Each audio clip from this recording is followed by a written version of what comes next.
For the last 30 days, I've been taking photos with the camera on a 4th generation iPod Touch. No joke. It all started when I was dusting my stereo, and I realized I still had my old iPod, just chilling on top of the receiver. Tragically, the App Store and internet browser no longer function, which kind of humorously reverts it back to its true form, which is simply an iPod again.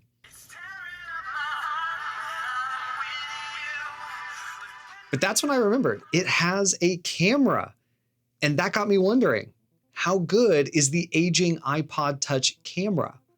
So I charged it up and I set out to photograph everything I saw over the next 30 days. A 30-day photography challenge with an iPod Touch. Nice.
This is such a cool little device, and I had so much fun unplugging from the norm and just taking some simple snapshots with the camera. I actually never owned this device back in its heyday. I actually inherited it from a coworker long after it was already considered obsolete. I think this was like 2018, maybe somewhere around there. But looking at this device now, I could see it being a bit of a revolution when it first came out because it is so small and yet it packs a solid camera for the time period. It has Bluetooth, a headphone jack, speakers, wireless internet, apps, all these things that we take for granted today. I just have to wonder what the internet connected experience would have been like at that time to be able to just take a photo and share it with the world. No ads, no awareness of algorithms, no optimized content, just real life. Whatever that looked like for you. From a technical standpoint, these photos might have been impressive at the time this iPod was released in 2010, especially for a device this small, but today they definitely show their age. I mean, the camera has a 0.7 megapixel sensor, which is almost nothing.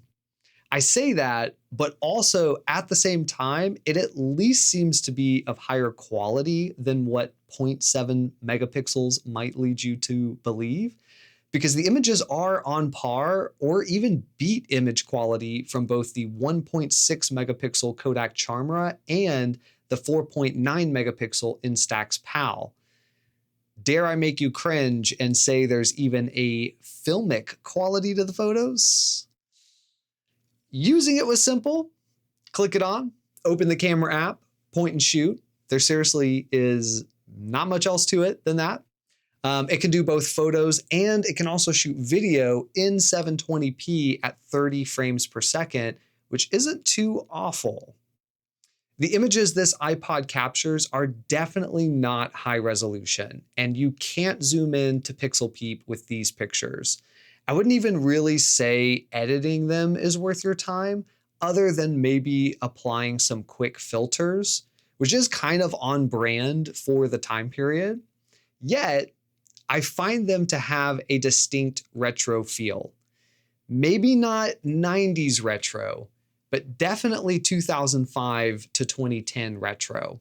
A world mostly before the economic crash, before cash for clunkers. You remember that? A time of mirror selfies, of trips to the mall, of rebellion. A time when something like an iPod this small and packed with these kinds of features would have blown our minds. Maybe it's just me, but being able to take photos like that feels special no matter what you use to do it. These days, the fourth generation iPod Touch goes for around $20 to $60 online. And at that price point, it does put it up against the likes of the Kodak Charmera, Instax PAL, G6 thumb camera, and really any other retro mini cameras that have become so popular today. I wonder though if it has the same appeal as those more recent cameras do. I mean, the photo quality is absolutely superior, and it is authentically from a past time period, but it lacks some of those popular features like a keychain attachment, and it doesn't really have any kind of notable tactile controls, which some people might desire. That said, this could maybe be a case of see ya Kodak, hello Apple? Oh, and the battery lasted the entire 30 days somehow. I literally never recharged it. So Apple is definitely involved in some sort of witchcraft. For those of you into small, compact retro cameras, what do you think of the fourth generation iPod Touch? Is this a sleeper hit? Does it fill you with nostalgia? Or is this best left as a receiver paperweight? Let me know your thoughts. As always, if you enjoyed the video, please give me a thumbs up and subscribe and ring the bell for more content like this. And speaking of retro vibes, you might be wondering how this compares to the Kodak Charmera. If you are, I've got a great video teed up for you next. For now, I'm Colton, and I'll see you in the next one.